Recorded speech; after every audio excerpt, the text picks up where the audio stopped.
Hello, BookTube. This is Weekly Reads. As I mentioned last week, it never fails that some part of my monthly reading plan is going to not work. This week, that failure went to Adventures of Huckleberry Finn by Mark Twain. Adventures of Huckleberry Finn is one of the great American novels. It is about a teenager named Huckleberry Finn who fakes his death to escape his abusive father with the intention of fleeing into the wilderness. He is joined by an escaped slave named Jim, whose owner contemplated selling him despite her promises not to. So the two set out down the Mississippi looking for what it means to free themselves. I first read Adventures of Huckleberry Finn more than 20 years ago when I took a 19th century American fiction course. I remember the novel rather fondly from that course, but I think where I'm at right now in my reading life, I'm more interested in modern and contemporary fiction than I am the 19th century, whether that is 19th century American fiction or Victorian fiction. So I will come back to Adventures of Huckleberry Finn at some point, not entirely sure when that will be though. Now the rest of my reading week turned out pretty well, starting with The Last Picture Show by Larry McMurtry. This novel is set in early 1950s Texas. The town is the fictional Talia, which is inspired by Archer City, Texas, which was McMurtry's hometown. The novel is about two young men, Sonny and Dwayne, who, when the novel begins, are high school seniors. The novel ends several months after they graduate high school, and actually into the start of the new school year, in which neither young man obviously participates because they are graduates. There's nothing to do in Talia. The town is dying. There is nothing for young people to do, and all of the adults live miserable lives. So the only things Sonny and Dwayne do besides participate in sports and working are getting into trouble and obsessing about sex.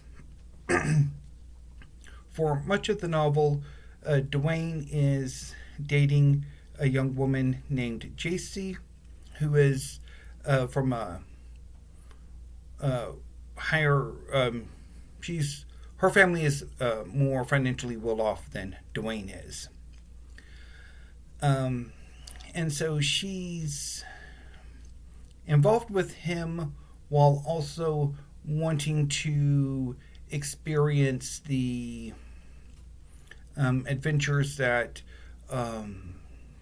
teenagers in her sort of economic background are experiencing. And this sort of builds tension between her and Dwayne, and eventually Sonny as well. As over the course of the novel, those two hook up after she breaks up with Dwayne. And Dwayne becomes involved with a much older woman, the wife of his the football and basketball coach. And so the novel is about these two young men, mostly Sonny coming of age, which isn't so much a positive, becoming an adult as a positive thing, but rather more of the end of childhood, the end of youth, even though he's like 18 going on 19. It's more, welcome to the rest of your life, which is going to be one misery after another. I rather enjoyed the novel. I thought it was quite fun, um, a bit difficult in places. Um, some of the antics that these teenagers get up to, um, yeah. All I can say about that is yeesh. Uh, but yeah, it was a fun novel.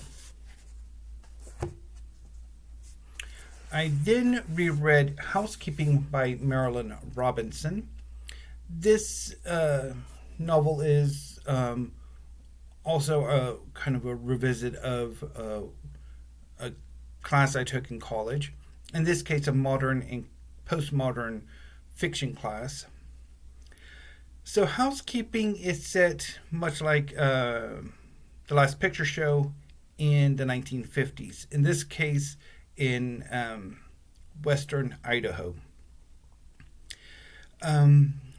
Sisters Ruth and Lucille are abandoned by their mother before she commits suicide.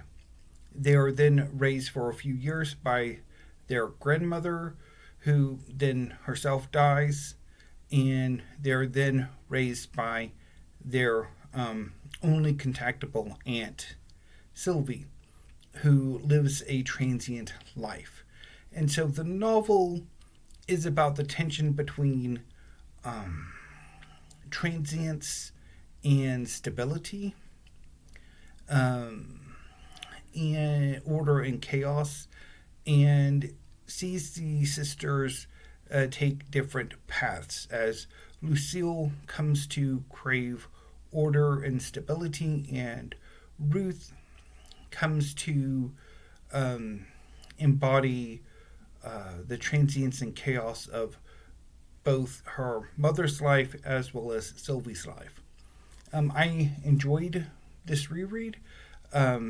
Housekeeping is a very good novel, so I enjoyed it. And finally, I end this month with The Secret Lives of Church Ladies by Deesha Philyaw. This is a short story collection, and it is amazing. There are 9 stories in this collection, and they are all really good.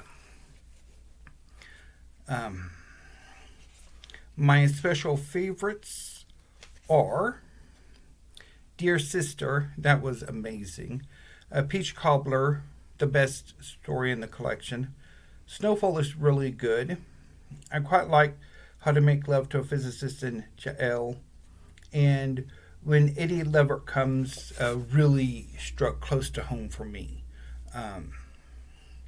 I really felt that short story.